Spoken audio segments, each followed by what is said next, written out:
Hi guys, welcome to Cook with Atisha channel. आज म हजुरलाई चिकन नगेट्सको रेसिपी लिएर आएकी छु। यो चाहिँ हामीले स्न्याक्सको रूपमा पनि खान सक्छौं र भएन भनेर तातो बनाएर राति ड्रिङ्कसँग पनि खान सक्छौं। सो अब हामी रेसिपी स्टार्ट गरौँ है त।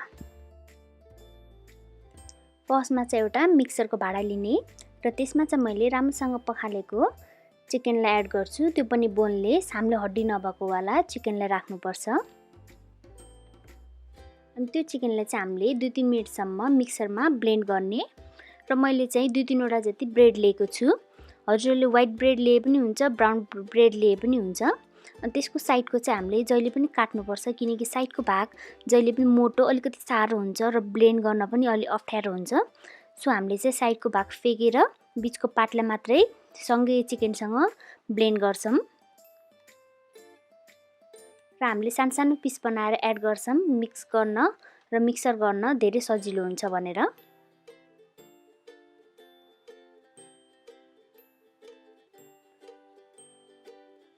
अब चाहिँ मैले 1 चम्चा जति नुन एड गर्छु, आधा चम्चा जति मरिच, 1 चम्चा जति जिराको पाउडर। हामीले सबै एड गरिसकेपछि राम्रोसँग मिक्स गरिसकेपछि अब मैले चाहिँ 2टा जति हरियो खुर्सानीलाई एड गर्छु र 1 चम्चा जति लसुन र अदुवाको पेस्टलाई पनि एड गर्छु र मैले चाहिँ अब 2-3 मिनेटसम्म यो सबै मसलालाई ब्लेन्ड गर्छु। हेर्नु त हाम्रो मसला सबै ब्लेन्ड भएर रेडी भइसकेको छ। अब चाहिँ मैले यसमा चाहिँ 1 चम्चा जति खाने तेललाई पनि एड गरिदिन्छु। अब मैले चाहिँ यसलाई 8-10 मिनेट जति ढाकेर पनि राखिदिन्छु। अब हामीले एउटा भाडामा 3 चम्चा जति मकैको पिठो र 1 चम्चा जति चामलको पिठोलाई एड गर्ने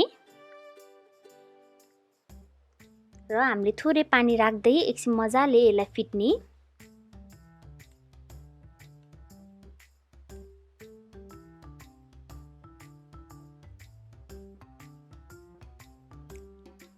मैले चाहिँ ब्रेड क्रम्स चाहिँ रेडीमेड नकिनेर घरमा भएको कर्नफ्लेक्सलाई मैले एड गरेकी छु।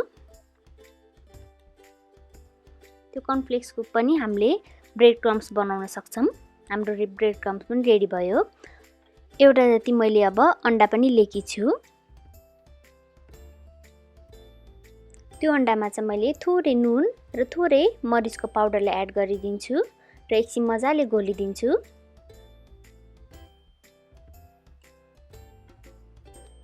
राम्रोसँग मिक्स भइसकेपछि अब चाहिँ हामीले अर्को साइडमा चाहिँ ग्यास अन गर्ने र प्यान बसाल्ने। अब चाहिँ त्यसमा मैले चाहिँ तेल राखिदिन्छु फ्राई गर्नको लागि। हामीले अघि रेडी पारेको मसलालाई थोरै लिने र त्यसलाई शेपमा ल्याउने। हजुरले जस्तो शेपमा ल्याउन पनि सक्नुहुन्छ।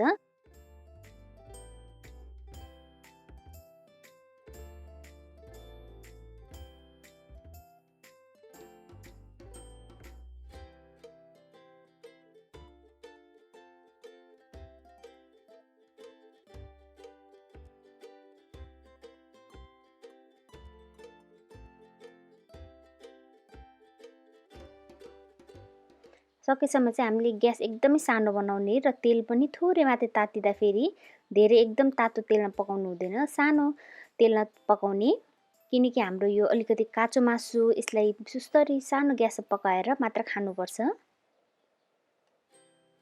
अब हामीले दुईटै साइड मजाले फर्काई रातो बनाइसकेपछि अब चाहिँ हामीले यसलाई मजाले टेस्ट गर्न सक्छौं। हेर्नु त कस्तो मिठो देखेको छ, खादा पनि एकदम क्रन्ची हुन्छ चिकन नगेट्स चाहिँ। हजुर पनि घरमा बनाएर खानु होला। Thank you, bye bye.